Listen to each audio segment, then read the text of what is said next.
warahmatullahi wabarakatuh. Selamat pagi dan salam sejahtera untuk kita semua. Gimana anak-anak? Sudah siap belajar?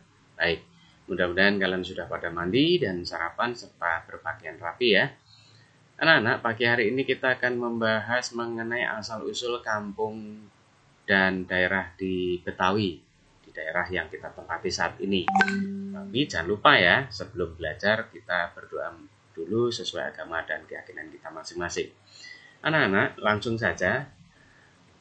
Yang pertama adalah Karet Semanggi.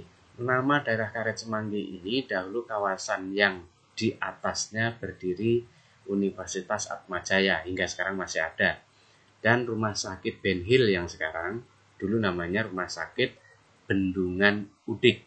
Kenapa dinamakan Bendungan Udik? Karena lantaran lokasi ini berada di daerah selatan Bendungan. Udik artinya sama dengan selatan. Jadi kawasan ini berasal di sebuah daerah di selatan Bendungan. Dulu sepanjang Jalan Sudirman dan Kali Kerukut sampai Jembatan Semanggi terdapat bendungan untuk menanggulangi banjir yang ada di Jakarta. Setelah dibangun kanal dan pintu air karet, aliran air di bendungan dialihkan ke sana.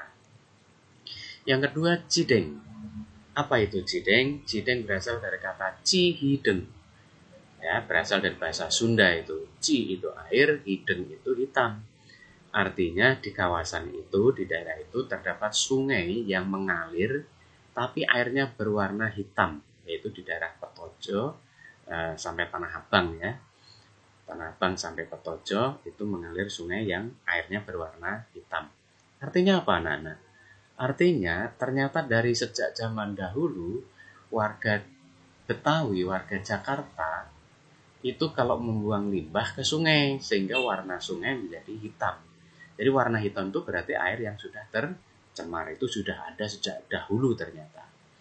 Yang berikutnya adalah daerah Duku Atas. Daerah Duku Atas ini terletak di kawasan Jalan Jenderal Sudirman.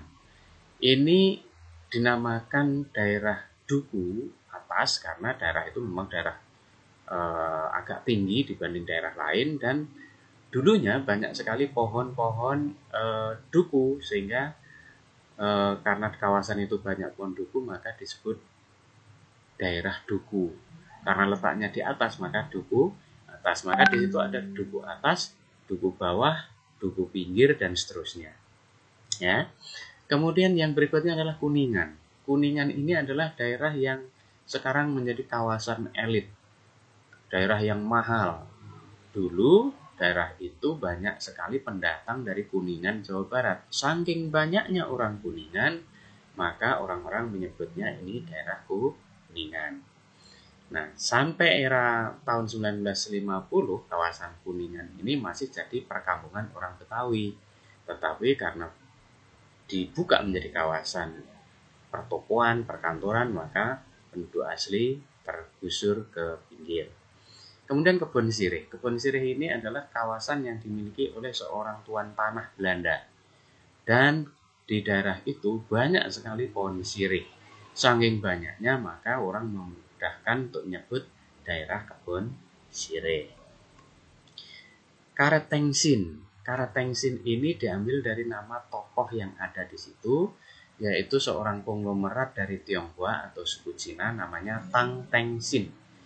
Oleh penduduk setempat, konglomerat tersebut dipanggil dengan Tengsin. Karena saking baiknya tokoh konglomerat ini dekat dengan rakyat biasa, maka mudah sekali diingat dan dikenal. Daerah itu disebut daerah Tengsin. Ya. Kemudian yang berikutnya Kampung Bali. Kampung Bali ini ada sejak pada zaman VOC. Apa itu VOC? Very Reading of Indonesian Company atau Company, yaitu Serikat Dagang Company. Nah, berarti Kampung Bali itu ada sejak zaman penjajahan Belanda. Kenapa dinamakan Kampung Bali?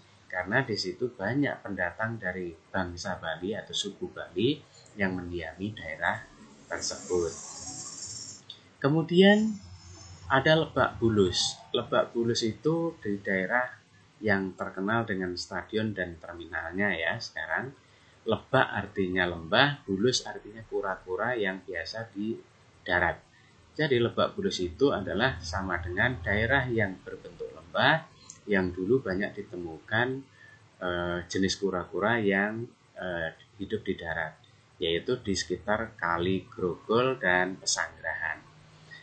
Lalu Ragunan. Apa itu Ragunan? Ragunan berasal dari kata wiraguna, yaitu gelar yang disandang oleh tuan tanah yang pertama yang mendiami di kawasan tersebut bernama Hendrik Lucas Kardel. Gelar tersebut diperoleh dari Sultan Banten yang bernama Abu Nasr Abdul Qohar. Ia merupakan putra dari Sultan Ageng Tirtayasa yang sangat terkenal itu ya, yang anti penjajahan Belanda. Kemudian Kebagusan. Kebagusan ini adalah daerah yang dulu ditempati oleh seorang tokoh ya, yang sekarang sampai sekarang masih ditempati tokoh, yaitu mantan Presiden Indonesia, yaitu Presiden Megawati, putri dari proklamator kita, yaitu Insinyur Soekarno.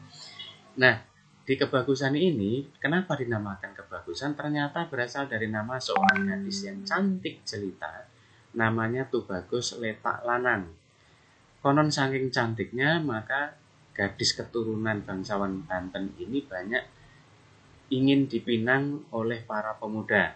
Nah, untuk menghindari keributan, maka Tubagus Banten ini lebih memilih untuk bunuh diri sehingga daerah itu aman dari keributan. Hingga sekarang makamnya disebut dengan nama Ibu Bagus. Kemudian Glodok. Glodok ini yang sekarang kita kenal kawasan perdagangan yang banyak dihuni oleh kaum Tionghoa atau keturunan Cina. Kenapa dinamakan Glodok? Glodok ini sebetulnya berasal dari kata bunyi air yang jatuh dari pancuran yang menggerojok. Jadi gerojok sebetulnya. Karena orang Tionghoa tidak bisa mengucap huruf R, maka gerojok menjadi glodok. Kemudian yang berikutnya Kuitang. Kuitang ini dulu ditempati oleh seorang Chinese atau Tionghoa yang bernama Kuitang Kiam. Orang Betawi zaman dahulu menyebut Kuitang Kiam menjadi Kuitang atau si Kuitang. Si sebutan dari orang. Jadi si Kuitang artinya sebutan dari tuan tanah bernama Kuitang Kiam. Nah, namun lama-lama sebutan itu luntur menjadi Kuitang agar mudah disebut. Kemudian Senayan. Senayan ini ditempati oleh seorang suku bangsawan dari Bali yang namanya Wangsanayan. Sehingga daerah kawasan itu disebut Senayan. Lalu Menteng. Menteng itu dulu hutan anak-anak. Tapi daerah ini sekarang menjadi kawasan elit. Nah, pada tahun 1912 hutan itu dibuka oleh Belanda dijadikan perumahan untuk perumahan pegawai pemerintah Hindia Belanda, sehingga daerah yang tadinya hutan dan banyak ditumbuhi pohon menteng itu setelah jadi perumahan sebutannya masih dengan nama Menteng, mengambil dari nama buah menteng. Lalu Cawang. Cawang ini diambil dari orang yang berkuasa, yaitu seorang letnan Melayu yang mengabdi pada Kumbeni bernama Inde Awang, tinggalnya di sekitar Jatinegara. Lama-lama sebutan Inde Awang ini berubah menjadi Cawang. Nah, Matraman. Matraman ini dihuni oleh pasukan-pasukan dari Mataram saat menyerang VOC, yaitu pada tahun 1628. Sebetulnya itu bukan Matraman, tapi Mataraman. Terus sebutan itu berasal dari kata hunian pasukan Mataram, tapi lama-lama menjadi Matraman. Pasar rumput itu diambil dari orang yang menjual rumput yang disiapkan untuk kuda-kuda penarik dokar dari kawasan elit di Menteng. Kemudian Kalimalang. Kalimalang diambil dari kali yang seharusnya mengalir ke laut, tapi ini berlawanan, harusnya mengalir ke utara, ini melintang, maka disebut Kalimalang. Demikian nama-nama daerah. Untuk itu ini ada soal, silahkan dikerjakan. Semoga dengan mengenal nama wilayah ini, kalian bisa mengenal sejarah dan menghargai masa lalu para tokoh-tokohnya. Selamat bekerja dan selamat mengerjakan soalnya. Sukses selalu dan Assalamualaikum warahmatullahi wabarakatuh. Selamat pagi.